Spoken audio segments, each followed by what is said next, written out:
Good morning, podcast listeners. This is Ron Lanton, partner with Lanton Law. And today we have Sam Peisch, Health Policy Analyst with the Vermont Office of Healthcare Advocate within Vermont Legal Aid. Good morning, Sam. Good morning, Ron. Good to be with you.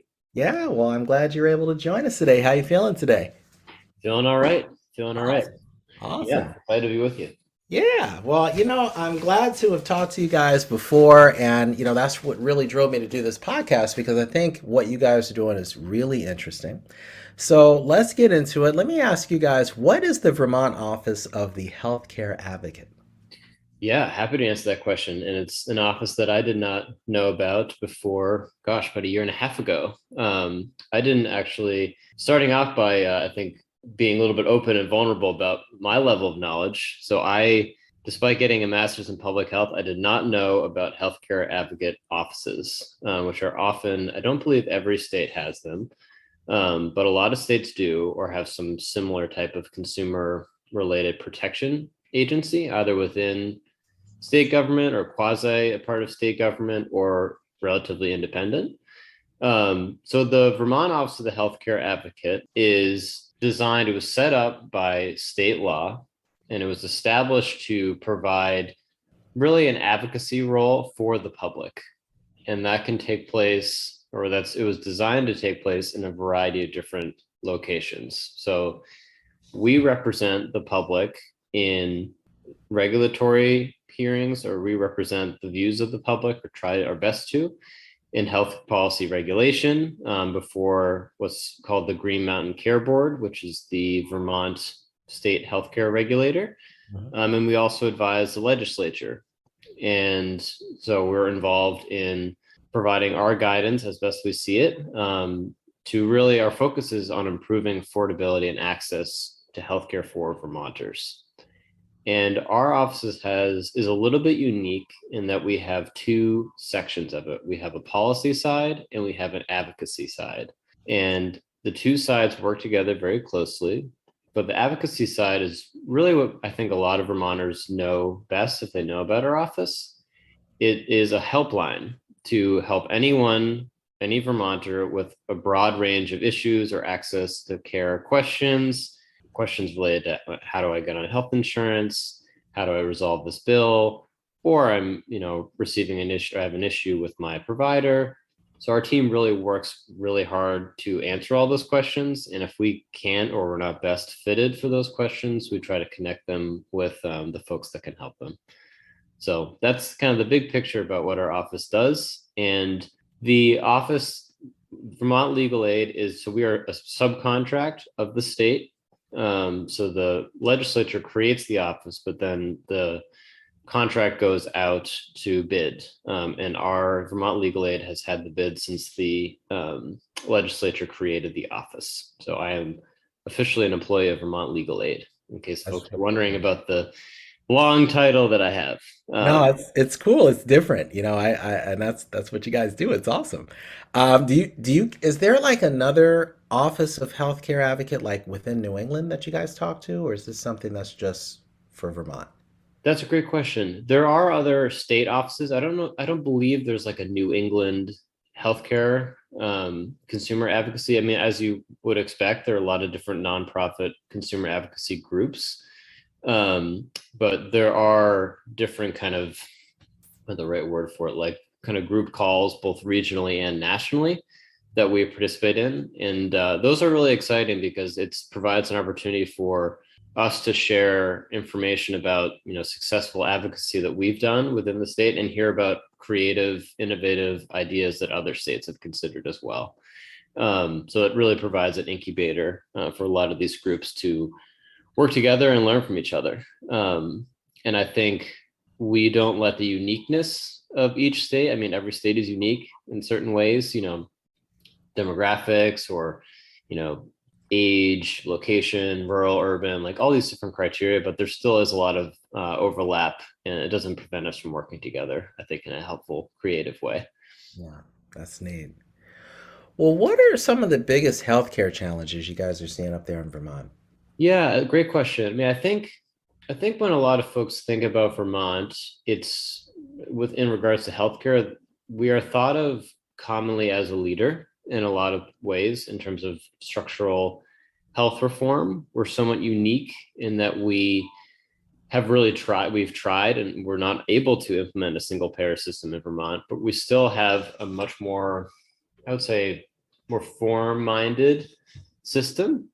And I think that can create a little bit of a misconception that, healthcare access is not as bad in Vermont, or issues of cost and affordability and access altogether. I mean, we see those issues as being fundamentally linked. They're not separate issues. They're big issues in Vermont. Vermont is skewed older, and there are a lot of folks that either have Medicare or are Medicare Advantage plans. And I think, one thing we hear about a lot is people that are older. This is one issue just to highlight among several. They still struggle with the cost of healthcare. And I think it goes to another misconception, is that once folks reach the age of 65 or they're on Medicare, they're good, they're covered. But I think folks forget that a lot of the care still itself, that they have to pay their premiums, and Medicare does not cover all the costs of care. And that doesn't even get into folks that need long-term care or at-home supports. So really what this highlights to is that it's the high cost of healthcare. And that's not only in terms of people that have insurance, whether it's private or public or uninsured, or it's just basic charges that they have to pay when they seek care at their clinic or their hospital. Our office led a storytelling project where we asked folks around the state to share their experiences with medical debt, and we received an outpouring of hundreds of people being willing to either anonymously or to put their name to it, talk about their experience with medical debt. And what it really highlighted is that if people aren't able to afford their care, or if they think they aren't able to afford their care, it has really the same net outcome, is that they don't get the care that they need. And that hurts everyone, in our view, not just the individual patient or the community, but it also hurts hospitals. It hurts our population health goals. It hurts really what we're trying to do as a state, because it makes costs higher, it makes access to care lower, and it decreases our health outcome. So I think a lot of us are aware of the problem. I think the real question is, what do we do with it? Like, where do we go from here? What are the kind of the high value areas that we focus on? So that's what we're focused on trying to figure out. Well, let me ask you this question, because you mentioned the high cost of healthcare. Mm-hmm. And this might be like something that's a little unfair, but it seems like every time, like you've got the ACA that happened, you've got a lot of things that happened in Massachusetts. They were kind of before the ACA, or Obamacare before the ACA. Like, why do we have such high costs? Is there anything that you guys have identified in Vermont that's like driving that? It's a great question. I mean, I think one challenge is that a lot of the data that we need is either packaged in a way that is complex. I mean, I would say big picture, there's a lot of what I would call purposeful complexification of the process. So, I mean, cost, if you think about it, I mean, it's a simple multiplication. It's a product of two factors. It's price and quantity. I mean, there are many things that feed into price, and there are many things that feed into quantity, but it boils down to those two things. And I think that the drivers of high costs what's tricky for Vermont is we're a small state, we're a relatively rural state. And I think that can prevent us from feeling like, we can have a meaningful impact on structural factors that are outside of our individual state's control. Like the high cost of prescription drugs, for example, that's driven by, in my view, a lot of factors that we have some measure of control over. We have more impact, I think, on mitigating the effects than we do on changing the causal factors, at least for some of these things, in my view. Like, for example, for pharmaceutical drugs, prices are a major driver. Increases that, don't even remotely, pair with wage growth increase or, just median household income in Vermont. which I think is substantially lower than a lot of folks assume. So really but there are tools that we can take advantage of. And I think one of the critical things is actually uncovering as much of the data about what the costs are. And a lot of folks get care at hospitals in Vermont. So the Green Mountain Care Board and the hospitals and us, we all engage in what's called the hospital budget process every year. That's a requirement that Vermont hospitals basically open up their books to a certain extent to the regulators' scrutiny. And both insurance companies and hospitals have to go through this process. And the board approves or modifies or has the authority to do basically anything in terms of approving, modifying, or rejecting what their charge increases are every year. And our office's role is really to, make clear what impact these increases would have on people's day-to-day lives. And in our view, like, it's not sustainable. I mean, you can probably guess that every year, like, they're not asking for decreases. Right. So, I mean, a simple element of it is, are the increases. I mean, I think we can all appreciate that, like, if individuals are experiencing higher prices, whether it's, gas, groceries, everyday household items, then, hospitals are also, dealing with that. Insurance companies are also dealing with that. So how can we strike a balance that, and it's really challenging. It's incredibly challenging. But I do think that we have to boil down to, like, what are we really spending our money on? I think I have major concerns about the level of administrative cost and some of the decision making that's made on capital investment and acquisition. And I think it's a little bit difficult to see the return on investment for those in terms of how it benefits the people. I'm not saying that, like, you can't not have those things, but I think at a certain point, the level of reserves that insurance companies have and that hospitals have, and I think this is a structural issue with nonprofits in general and higher institutions as well, how much is enough? And how much should we expect? I mean, these are nonprofit entities, not insurance companies, but hospitals and higher ed institutions. They are, mandated by federal law to provide a public benefit. So I think that's beginning to shift a little bit. I think folks are starting to scrutinize how the books are managed in that way. So that's a very long-winded way of getting. No, it's a complicated question. That's why I said it's probably unfair, but I really like the way that you answered it, because that did give a lot of insight. Well, let me ask you this question then. With all of that, do you think something like technology might be able to help with some of these high cost issues that you guys are facing, or really the whole system everywhere is facing?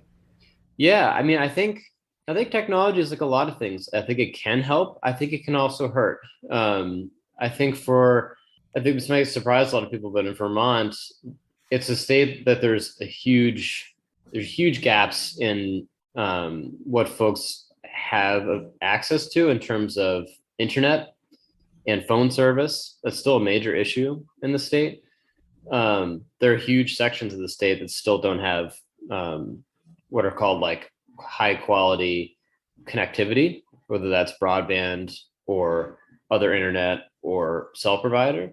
So I think expanding, and that's something that the state has recently in the last legislative session invested a lot of money in towards expanding. And I think that can really improve things. I think, to me, technology is a tool that if wielded by people that are informed by the needs of folks on the ground, can be incredibly powerful. But I think in and of itself, technology has to be considered like other things. We have to figure out how best to use it and not just manufacture a need for it to satisfy, like, a private interest, if that makes sense. Yeah. with that said, I think I mean, just this morning, like I was messaging with my own primary care doctor through a portal, it was just like a routine medical question that I didn't need to go into the doctor for. I didn't need to call because it would have been like a wait or time or something like that. That's an innovation that I didn't have years ago. And I think a lot of folks appreciate.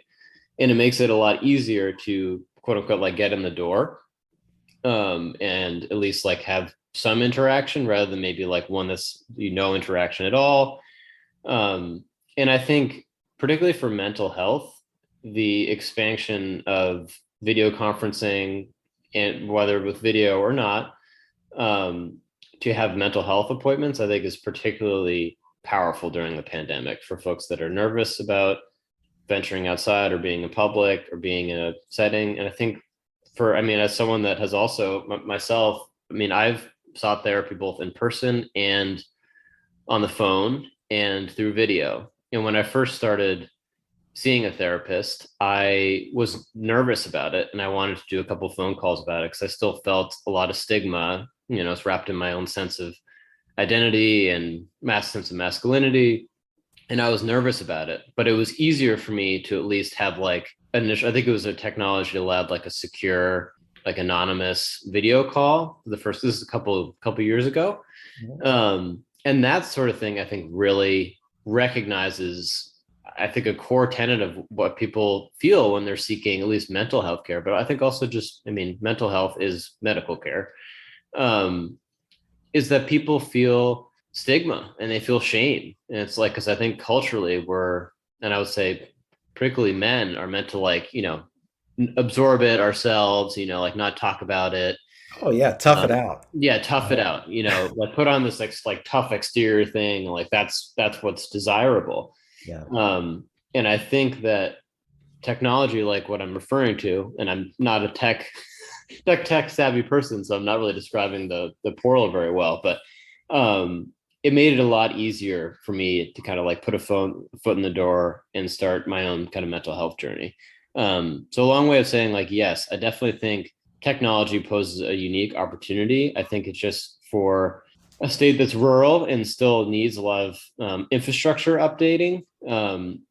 Promising the technology without the underlying infrastructure, I think it poses risks, but they're definitely surmountable with the right level of public engagement and I would say public investment.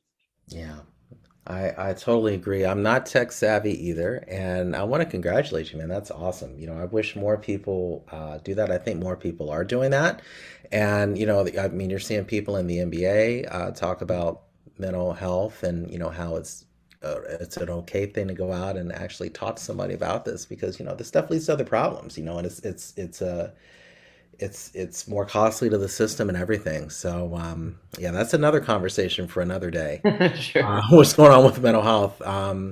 Because I do see a lot more Medicaid programs that are catering more to that, and these are programs that were cut 10, 15 years ago. That definitely the pandemic is taking a toll a lot on people, and that's something that we're going to be seeing for quite a while, I think.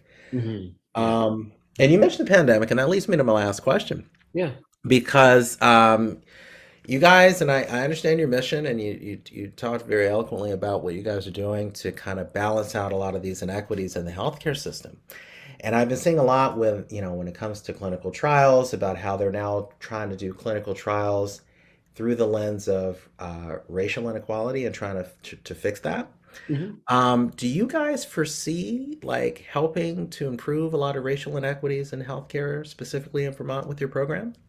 That's definitely a goal, and I would say that we're making that a central plank of our advocacy. I think we have to acknowledge both. I think our limitations as a white-led organization, but I think what frustrates me at least is I think sometimes there's this like celebration of recognition of limitation, but to me it's like that's a first step. It still doesn't mean you like don't do the work. It means like you have more work to do, if that makes any sense. So a lot of at least like in the first year that I've been with the healthcare advocate, we abbreviate the HCA. because you're wondering what the HCA is. A lot of acronyms in health, which makes yeah. it kind of inaccessible. So I try to not use them. Is listening and doing direct community engagement, and doing that engagement with the forethought of, if we're going to engage and learn and ask people for their time, we have to be committed to either supporting what is being done, or saying that we can't support it, but not just like kind of mining that information and then using it to advocate for specific policies that we think are beneficial. I think there's a lot of area of mutual interest that we have with a lot of great organizations that are doing racial justice work and health equity work in the state. And I think oftentimes, but I think with a lot of advocacy, it can kind of be like these one-off things. And something that I think our group is really consistently focused on is trying to ensure that these connections are more systemic, and take place in a way that we can work on multiple projects towards the future. One issue that we have done a lot of, and we have a great racial equity director in the state. I mean, Vermont is unique in certain ways that we have. I mean, it's one of the least diverse states, and it also has it's one of the states that like talks about how progressive they are a lot. So there's a lot of direct contradictions, I think. And I think the state is really reckoning with the fact that institutional racism is alive and well, sadly, in the state, as much as many people like to think that like it's these one-off bad apple situations. Mm-hmm. I think those of us that are in the work know that that's not the case. So one thing that we're consistently trying to do work on is how to best support people that have experienced particularly discrimination in accessing healthcare or when they're receiving healthcare. How best to achieve accountability in that space. And it's a little bit of a moving target. It's a challenge, because I mean, accountability is something that, it can be a little bit hard to achieve. But to me, just because it's hard doesn't mean we can't and shouldn't keep fighting for it. So there are a lot of incredible people around the state that I've been very fortunate to learn from and learn with. And I definitely feel like I'm still very much at the beginning. And I just very much go into the work with a humble myself first, but don't let the humility lower my work ethic for learning as much as possible as I can. And also accept that I'm going to make mistakes as a privileged white man that, is trying to be an ally and be supportive. Like, there are many errors that I'm likely to commit and have committed, but that doesn't mean that I should stop trying to do the work. I just need to learn how to better do it. And I'm grateful for the grace of the people that are willing to. I'm someone that likes to be called out. I mean, no one enjoys it, but I prefer it because I'd rather know and do the work myself and accept accountability as a way of hopefully demonstrating, like, we can all do this. So that's the approach that I lead the work with. And I think I'm fortunate to say that I feel like our office feels that way too. I'm hopeful that we continue to grow our community connections to do the work in this space. So yeah, it's not an easy topic, as you say, and it's a thread that just keep unwinding it, and there's more thread, because it's been there for so long, and I understand what you're saying about progressivism or progressivism. Sure, yeah. That's how you say it. But it's one of those things where you're always looking to improve, and you guys are definitely doing it with that, and it's going to take a while, and that's what I believe keeps you guys progressive. So I think that's a good thing. Well, we do our best. We're always here to learn. So I mean, I very much subscribe to like perfection is the enemy of the good. But I'd also think it's important to strive to be better. Sometimes I wish that, we spend more time, trying to grow and learn rather than like talking about how, progressive we are. And that's not a critique directed at anyone. It's more just like, there's a lot of stuff like kind of bragging, at least, when people think about Vermont. We're doing a lot of great things as a state, for sure. But I think there's more work to be done. Yeah, I understand. I get it. Well, how do our listeners get a hold of you if they have more questions about policies you guys are running or questions about Vermont in general?